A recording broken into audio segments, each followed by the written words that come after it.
కూటమి ప్రభుత్వం ఏర్పడిన తర్వాత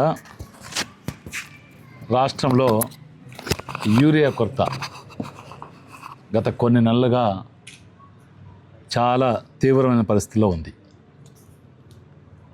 రైతులు ఇబ్బందులు పడుతూ ఉన్నారు. మరి ఈ సందర్భంలో రాష్ట్ర మాజీ ముఖ్యమంత్రి వర్యులు వైఎస్ఆర్ కాంగ్రెస్ పార్టీ అధ్యక్షులు గౌరవనీయులు జగన్మోహన్ రెడ్డి గారు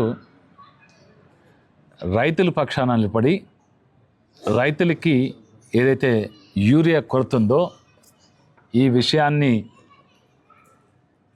కుంభకర్ణుడు లాంటి నిద్రపోతున్న ప్రభుత్వాన్ని లేపి ఆ ప్రభుత్వం దృష్టికి తీసుకెళ్ళి రైతులకి మేలు చేయాలని ఈ నెల 9వ తారీఖున రాష్ట్ర వ్యాప్తంగా అన్ని రెవెన్యూ డివిజన్ కేంద్రాల్లో ఆర్డీఓలకి రైతుల తరపున విజ్ఞాపన పత్రాలు ఇవ్వాలి. తద్వారా రైతులకు మేలు జరగాలని ఒక ప్రోగ్రాన్ని చెప్పడం జరిగింది. ఎప్పుడైతే జగన్మోహన్ రెడ్డి గారు ఈ ప్రోగ్రాం అనౌన్స్ చేశారో ఆ మరుక్షణం నుంచి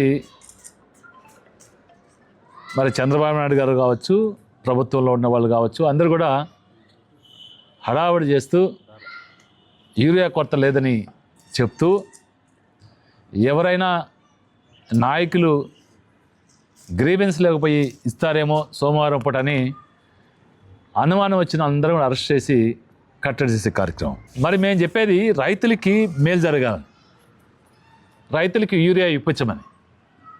దీన్ని వదిలిపెట్టి వైఎస్ఆర్ కాంగ్రెస్ పార్టీ నాయకుల్ని కట్టడి చేసే కార్యక్రమం. అయితే ఈ ప్రభుత్వంలో వచ్చిన యూరియాని సింహభాగం 70% పైన ప్రైవేట్ ఏజెన్సీలకు ఇచ్చేశారు. ప్రైవేట్ ఏజెన్సీకి ఇచ్చి దాని మీద నియంత్రణ లేక అధికారులు ప్రభుత్వం కళ్ళు మూసుకొని మరి మామూలుకి మరిగి మామూలుతో మత్తులో ఉండి చేసినందువల్ల రైతుకి యూరియా దొరకని పరిస్థితి. బ్లాక్ మార్కెట్ యూరియా కొరతని కృత్రిమంగా సృష్టించి తద్వారా రైతుల్ని ముక్కుబిండి వసూలు చేసే కార్యక్రమం. సాక్షాత్తు వ్యవసాయ శాఖ మంత్రి చెప్తున్నారు, మేము పొరపాటుగా మార్కెట్కి ఇవ్వాల్సిన ఎరువుల్ని ప్రైవేట్ ఏజెన్సీలకు ఎక్కువ ఇచ్చేసినామని. మరి ఎందుకు ఇచ్చారో చెప్పాల్సిన అవసరం ఉంది. ఏ కమిషన్లకు ఆశపడి ఇచ్చారో చెప్పాల్సిన అవసరం ఉంది. ఎందుకు నియంత్రణ చేయట్లేదో చెప్పాల్సిన అవసరం ఉంది.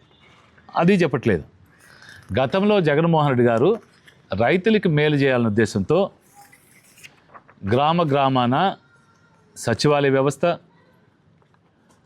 ఆర్బీకే వ్యవస్థ రెండింటిని ఏర్పాటు చేసి ఆర్బీకేలో కియోస్కులు పెట్టారు.